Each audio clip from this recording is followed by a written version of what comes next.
Osio, Dugikluku Dawado, Wesa Gadusi Dakwado, Oji Chalagi, Nadagi, Ayetle. I'm Doug Martin. And I'm Rachel Hill. And we're with the Central Texas Cherokee Township, and we are in the Master Apprentice program for finger weaving.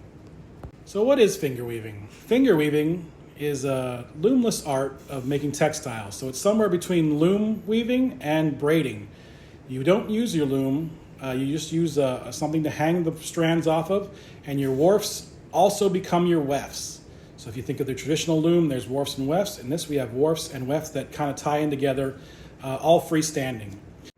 So culturally, finger weaving has been with the Cherokees for as long as we can remember. This is one of the earliest ways to make a textile, and sometimes the strips were sewn together to make larger textiles. The Cherokees would use these different patterns, styles, colors, materials to denote clan membership, family membership, who one was married to, whose one mother was. All these sorts of things were determined by the styles and patterns that they wore. For this fellowship, we focused on 5 different patterns of finger weaving that were opportunities to showcase color, connection, and community, both for the maker and the wearer. So the 5 different patterns we focused on were the diagonal, the chevron, the sawtooth, the lightning, and the arrowhead. Diagonal. The diagonal pattern is the simplest pattern we do, where strands from one side of the pattern are brought over to the other side of the pattern and then rejoin it, with one hanging out consistently to keep it going. These usually create stripes, or candy stripes, or long stripes. Chevron. Chevron is very much like the diagonal pattern, except that the strands are brought from the middle of the pattern and go outward. These create mirrored patterns, usually in a V or in diamond shapes. The sawtooth pattern goes from one side to the other, but incorporates a switch. This switch creates a pattern element that looks like mountains or sawtooths as they transition back towards the middle.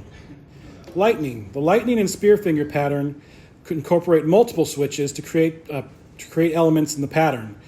In a multiple lightning, it could be as many as colors as you have to create these lightning patterns.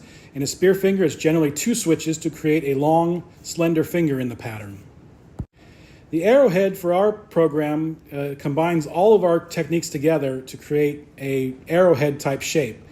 This uses at least 2 switches and a joining technique in the middle. This pattern can be done with multiple colors, but usually 2 to 3 is preferable. As part of this learning process, we actually hosted finger weaving courses with the San Marcos Library.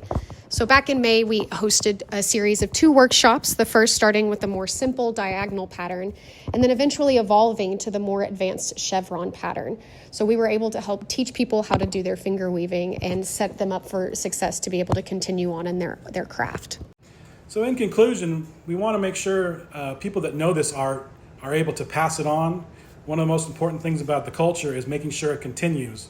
So for my segment of this, being able to pass this art on to other people, particularly Rachel, so she can pass it on to others, is the most important part of the project. The belts are nice and the belts are good, but really the knowledge and the transfer of our culture is what we want to make sure is the most important part of our project.